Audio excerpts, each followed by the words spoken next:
associated with the eastern red cedar.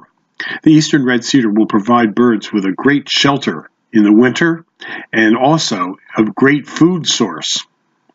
The eastern red cedar is native to northeast United States and grows well in Pennsylvania and New Jersey soils.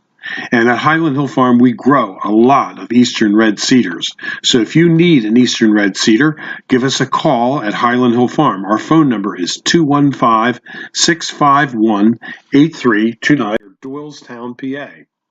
And the eastern red cedar can also be used for screens and buffers.